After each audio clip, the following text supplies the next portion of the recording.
Isang shrimply irresistible na shrimp recipe ang ihahain namin sa inyo ngayon. At yan ay ang salt and pepper shrimp na talaga namang napakadali lang lutuin at ang magtuturo sa atin. Ang special dish na yan ay si Chef James de la Cruz.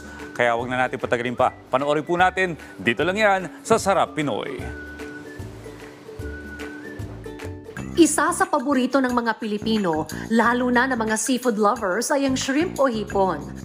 Mula sa simpleng prito hanggang sa masarsang lutuin, tsak na mag-stand out ang hipon sa kahit na anong kainan o salo-salo dahil sa taglay nitong sarap at lambot. Isang dish nga na talaga namang hindi mawawala sa seafood menu ay ang salt and pepper shrimp. At para turuan tayo kung paano nga ba ito lutuin, makakasama natin ngayong umaga si Chef James de la Cruz.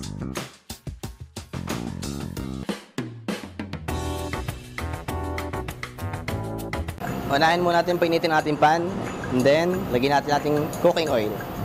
Habang hinihintay naman natin na uminit ang oil, inihanda na muna ni Chef James ang breading para sa ating shrimp. Check natin kung mainit na. Para sa dagdag lasa at linamnam, ang mga ginamit na sangkap pang marinade sa ating shrimp ay egg, salt, MSG at syempre pepper. Bilhin na po natin i-deep fry ang ating shrimp. Yan. Isa-isa lang po natin.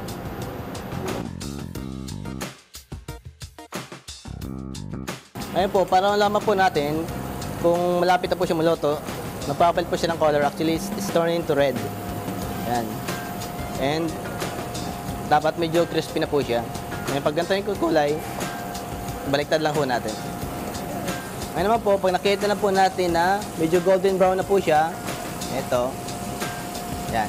Pwede na po natin siyang hanguin.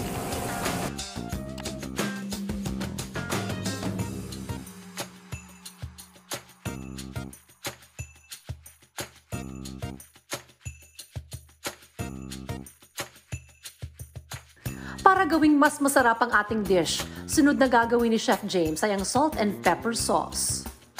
Igigisa lang po natin itong lahat ng mga sangkap para sa ating salt and pepper shrimp. First, cooking oil. Second, garlic, white onion,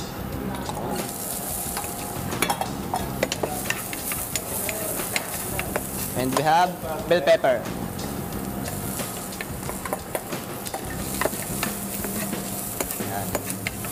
And of course, special chili paste, chili garlic.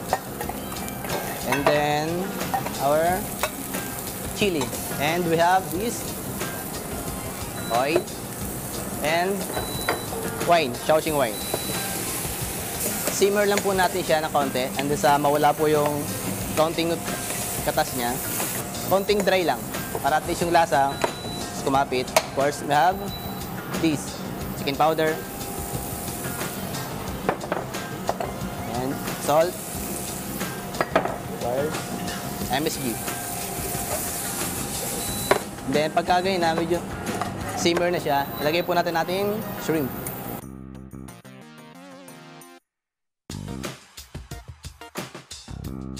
So ito na po ating salt and pepper shrimp. Luto na po siya. Plating na po natin.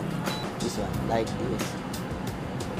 So, ito na po ang ating salt and pepper shrimp. Para tikman at husgahan ang sweet and sour shrimp na niluto sa ating Chef James, makakasama natin ang owner ng restaurant na si Mr. Mario Parungao Jr. Tikman na natin yung luto ni Chef.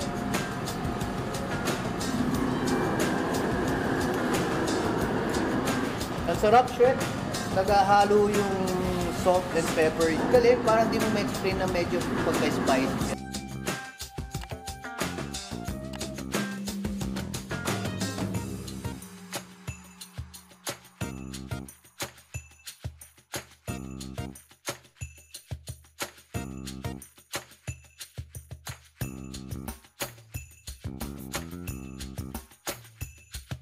Panibagong dish na naman ang maihahain natin sa ating mga tahanan na perfect for our taste buds.